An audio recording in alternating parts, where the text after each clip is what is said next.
Welcome back. Although I deserve that welcome back more than anyone else because it's been a minute, I know.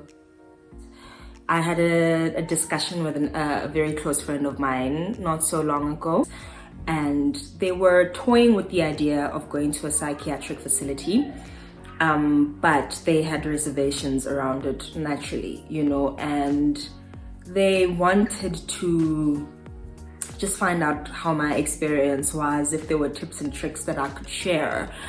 And I was like, this is my aha moment. Thank you, Oprah. But I just felt, okay, maybe a lot of you have been curious about what exactly happens in a psychiatric facility, what it entails.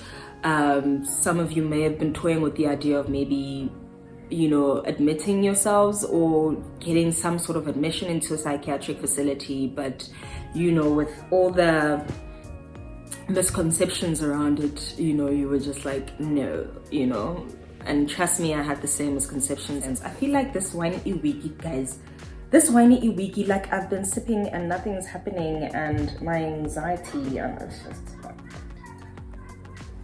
help me calm down the nerves. Jeez, that's the whole point of you being here. I don't know if you remember from my first episode that I did mention that I was feeling suicidal and I was just a wreck, a mental wreck.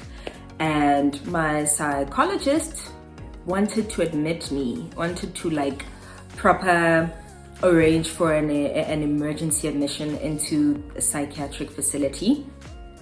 And I was not comfortable with the thought because I heard psychiatric and I'm like, girl, respectfully, please be shy about just wanting to put every Amanda, Alfredo, and Adam into a psychiatric facility for no reason. It's really not that deep. I heard psychiatric hospital, I'm like, Shutter Island. And a lot of nudging and persuading needed to happen for me to take that step. Also, it was a matter of, I'd fuck it. I guess it wouldn't hurt to go there because right now I'm on a very self-destructive path. And the fact that I am so dependent on alcohol is not helping the situation. 1 second. When I left my house to go there, I was dressed so clumsily, I was not wearing a wig, but I did pack my wigs, because I just felt like I'm not gonna wear my wig today. I wanna read the room, see what I am dealing with, just in case the wigs are necessary. But for now, they're not. So I think I was wearing a sporty or a bucket hat. And I was just very untidy. I was wearing baggy ass sweatpants. And I think I was wearing a baggy top and I was wearing a baggy hoodie. I was just very baggy. And I didn't apply any makeup on. I got some lipstick. It was just like, lip balm done, because be one with your people. I got there and it felt like more 28 Days starring Sandra Bullock as opposed to Shutter Island starring Leonardo DiCaprio. Don't go there expecting you're gonna bump into people touching their head. And I initially was supposed to be there for 28 days, more or less, close to a month. But then, the announcement of COVID reports or COVID cases happening in the country and, the hard lockdown looming, I left the facility earlier than I should have. There was the option of staying longer, but I just felt like you guys are not gonna allow visitors. And in all honesty, seeing my son and my husband keeps me sane. But it really does get a bit overwhelming, knowing that you've left your loved ones back home. So I would rather not. I would just rather go home and be treated as an outpatient if need be. I'm not gonna be in isolation. And I was diagnosed as a DDU patient. Basically, I was admitted there because I was suicidal. I was displaying some sort of mental illness, people weren't sure, like specialists weren't sure what it was at the time. But I also had issues with substance abuse. There were people in there with like proper heavy addictions, like proper heavy, and I was shook at, because for the most part I was just like, guys, like I have a bottle and a half a day of, like a bottle and a half of wine a day. People are in here guddy the crack, you know, and like with my cocaine. I don't have a problem. Like it really isn't that deep.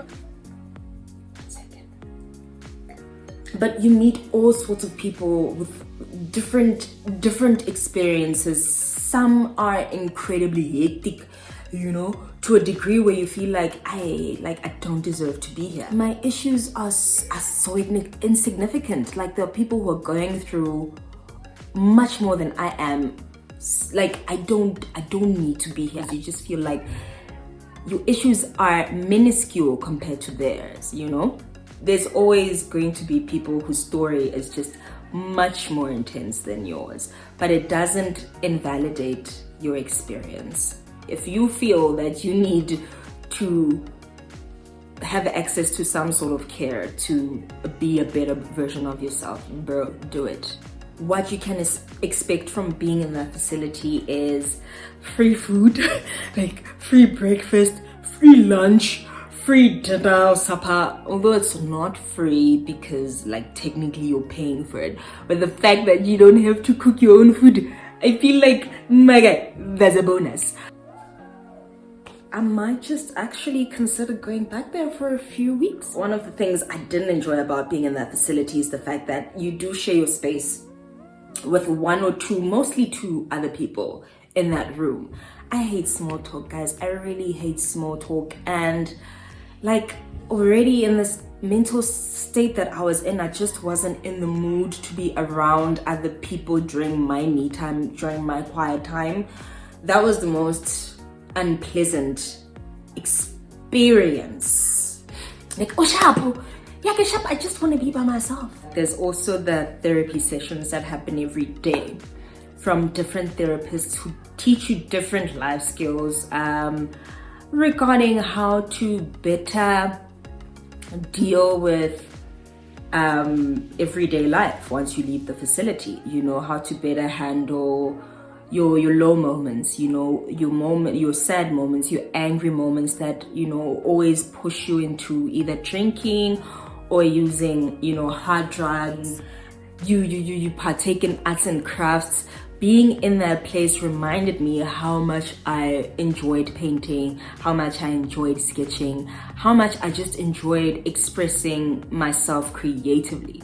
You know, it's an amazing place, guys. I can't.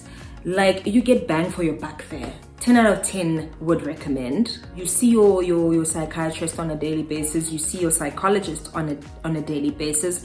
But then during the day, you also see different therapists who, again, teach you different life skills, new, healthier, safer coping mechanisms apart from using hard drugs or drinking yourself to a stupor. It's you getting away from all the busyness and all the triggers and spending time with yourself, like pulling yourself towards yourself, you know, and nurturing. It gives you a space to nurture yourself, to take care of yourself, to converse with yourself, to understand yourself better, you know, to understand what parts of yourself are aching, what parts of yourself are in pain, what parts of yourself need healing.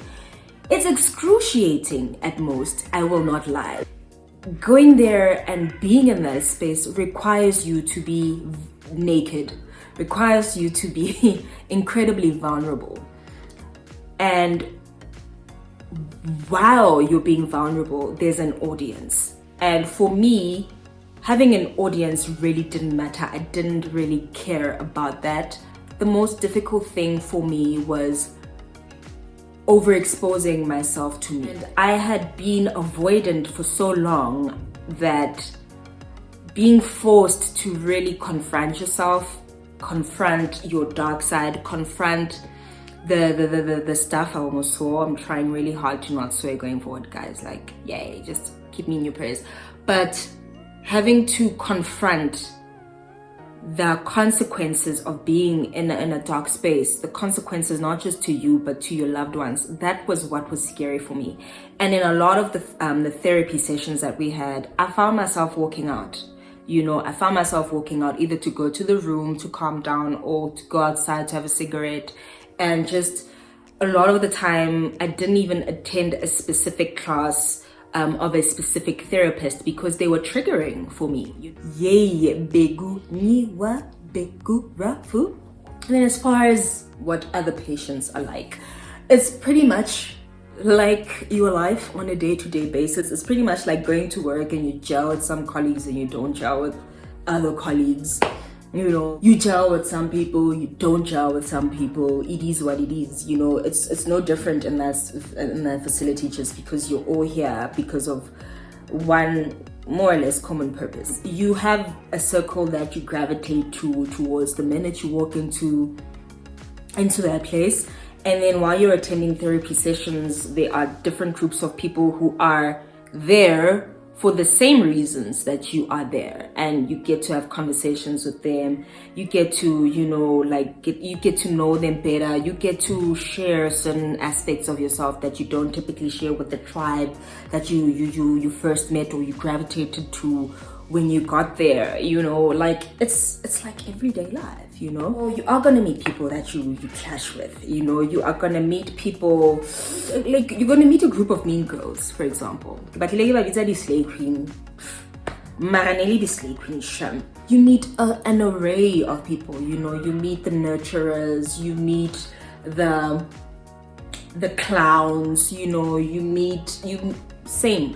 If you're a smoker, and guys, smokers say this all the time, and I feel like smokers need their flowers, but smokers develop relationships so quickly and so easily, merely because they're smokers. And a dear friend of mine, when I mentioned the fact that I was being admitted into a psychiatric facility, they were like, you know what, stock up on cigarettes. Get a cut-in if you must, but stock up on cigarettes. Trust me, you're gonna make friends much quicker in that regard, And he was absolutely right. Like, I stocked up on cigarettes. You go outside, you greet. Smokers are friendly, guys. By virtue, smokers are just naturally friendly. Hey, how are you? Good. Oh yeah, how's it going? You're new here, aren't you? Yeah. Oh, my cigarette is out. Can I buy my cigarette? Of course you can buy my cigarette. What do you mean? Smokers, did going there help? Yeah, it did. I will not lie, it did. But more than anything else, I personally feel like the meds helped more than anything else. But the life skills that they provide really helped. I mean, I left the facility and I immediately just went back to expressing myself through creatively, sketching, painting, arts and like small arts and crafts. I am yet to go back to writing, guys. And I do not have the mental or emotional capacity to deal with that at the moment. Like, to me, writing right now feels like washing the dishes. I hate it here. Finding out what my exact diagnosis was also really helped, and I don't think that would have been possible if I didn't go to that facility.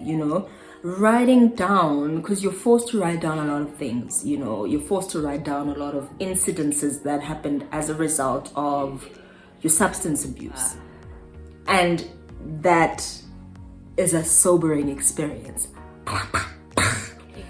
Going there, being ready and willing to change, being ready and willing to cut your bullshit and to really become a better version of yourself. Doing that taking that initiative and being that proactive helps you recover more. Whereas if you're forced to go there when you don't want to go there because your wife or your husband gave you an ultimatum and you're this close to losing your job.